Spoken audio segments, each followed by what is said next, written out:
Vicki Evans here. I have the solution to this week's office hours pre-work assignment, and I'm going to quickly walk through my solution. If you want to know more detail about why I'm doing it this way, then you want to make sure you watch the office hours full 60 minutes replay. So we had quite a few people email in their solution, and so there was a common solution that was submitted. And so if you want to check that out. And then I also have extra questions that were posed by members, and I answered those as well. So check out the replay if you want more information. Otherwise, here is the quick fix to this problem slide. Obviously, there's a problem with the slide on the screen. We need to make sure everything aligns properly. So the first step I would do is find out if this is actually SmartArt or if these boxes were drawn in here manually. So I'm going to go ahead and click in the object, and indeed it is SmartArt because the SmartArt tools pop up here. So that's a good sign. The next thing I notice is that there is a big text box down at the bottom. So I'm not sure how far it goes down, but oh, there it goes. So that to me means that the layout is not set up correctly. So what I'm going to go ahead and do is hit the reset button, and that didn't do anything. So now that tells me that we're not using the right layout.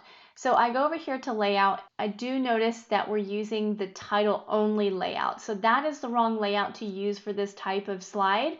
What you really want to do is look for the title and content. So this is the slide we're looking for, the layout we're looking for. And you might think, well, you know what, we don't want any background graphics, so maybe we should use custom layout and to custom layout. If you watch the replay, I'll explain why we don't use those, but I'm going to go ahead and use this one because I know it's the right one. I'll go ahead and use title and content layout. And again, it kind of scrolls down here, so let me move back up here. And I'm going to move this out of the way, and you can see my placeholder. This is where I want the content to be inside this placeholder, not separate from it. So what I'm going to do is I'm going to take this SmartArt, I'm going to convert it back to text, and then get the raw text in here. So I say convert to text. I then grab, and I'll do Control A to select the text here, do Control X to cut. And what I'll do is I see, where is that? Okay, good. So it looks like the little text box went away. That's great. And I'll do Control V to paste. I see an empty row at the bottom, so empty paragraph there, so I'll take that out. And I don't know if you can see this, but there's an empty row here, so I back out of that. I'll do Control A again, right click, say Convert to SmartArt, and choose this option here to convert this to SmartArt. Now, the next thing I notice is that I have the background graphics, and I can tell that this layout is actually not designed properly because a placeholder should never cover the graphics, the branded graphics, or logos or taglines. So this would need some extra TLC in the back end so it doesn't cover this. But we're not going to worry about that now because I'm going to turn off the background graphics. If I go to Design and go to Format Background, I will get the option to hide background graphics. And so that takes out the background. So this is what I want it to look like. Now, we didn't have any members submit a solution or even think about the theme. If you notice, it has the blue colors, but when you go over to the layouts, you can kind of get a hint that the colors that flowed through this brand should be kind of this pinkish color, teal and purple. This blue doesn't even really go with the color palette.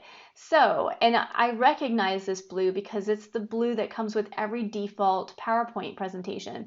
So I'll go to SmartArt Tools, Design tab, go to Change Colors, and this is where I get a little bit depressed because I see that the designer didn't didn't create branded colors for this particular template. So we're going to be stuck having to use the standard colors for office, for the office themes. So this is a little frustrating to me, but this is going to cause me to work late at the office. So what I'm going to do is I'm going to pick a color that closely matches this brand, maybe this purple, or you can probably do this green. Let me go ahead and do purple, I guess. And that's how I'd fix this slide. So hopefully by watching this gives you ideas of how you can solve similar problems like this with your PowerPoint slides.